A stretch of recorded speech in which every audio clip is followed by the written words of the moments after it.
For you, my name is Maribel. Just because I met you twice and danced with you more than once, it doesn't mean you can get all comfortable and call me Mari. The ones allowed to call me Mari are my people, the ones who I consider family and close. My dude, I never introduced myself to you. And you were already talking about marrying me even before we met. I guess you saw a future with me that I never saw with you. You had a drink or two, the first and last time I ever saw you and danced with you. Days or weeks before we last danced with each other, he professed his love, cough, cough, his obsession with me. At that same moment, I shut him down. I felt no guilt for how I did and kept on doing. After he called me Mari, there was no shame in shutting him down. I said adios.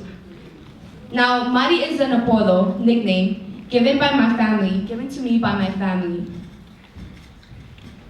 And the way he said it, the way they say my name, Mari, the sounds it makes is love and sweetness. The R rolls when they say my name. Mari, Mari.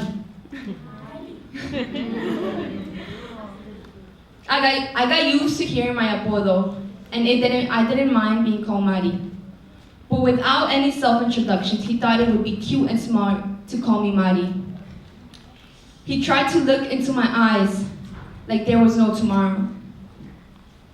And I tried to avoid looking at him and letting him reach deep into my soul.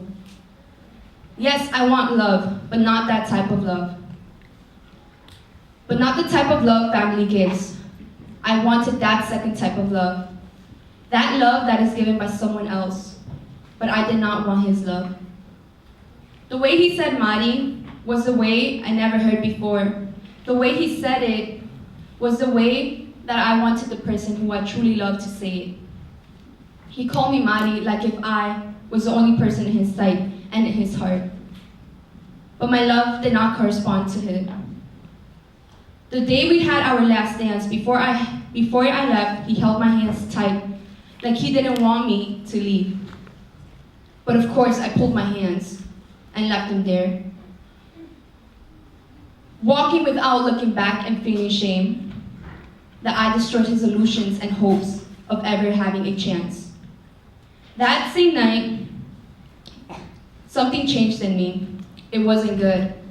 I began to stop people from calling me Mari, except for those in my family or close friends.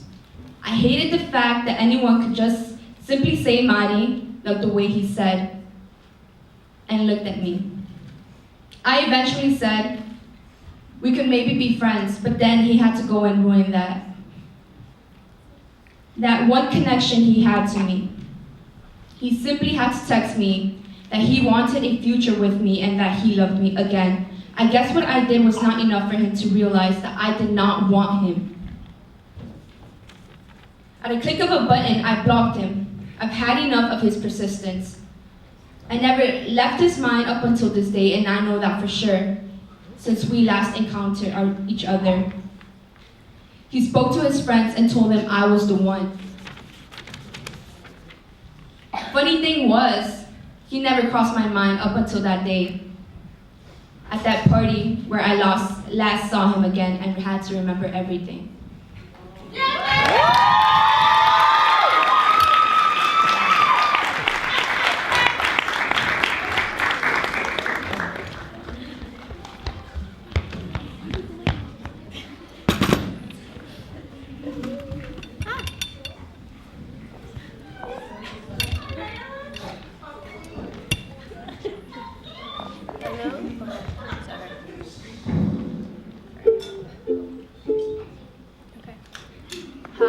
Sorry, I'm socially inept, but I was wondering if you'd like to dance with me. Politely with respect, and you don't really know me, but I'm fly as hell with the bachata. I would dash her to mom, just think you're saying something pretty wholesome. By all means, I'm a Pisces. I've got dreams and we're the words together, where we learn to love whoever, whichever, whenever we want.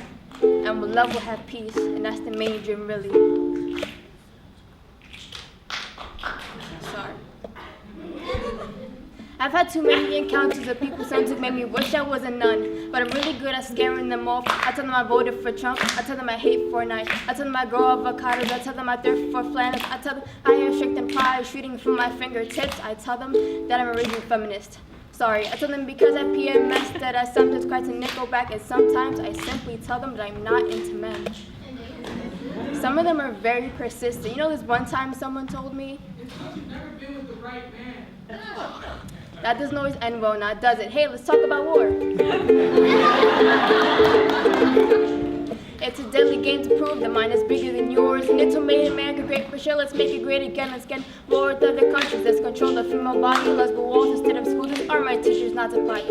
Let's start a war on drugs that'll last forever. Let's target black communities and have cowards who protect the sea. America's greatness has always just been a white man's wet dream, and we're just all living in it.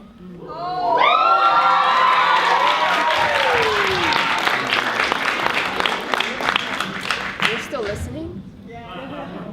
Marry me? Huh? So politely, with respect, would you like to dance with me? I think it'd be really cool if we could make history.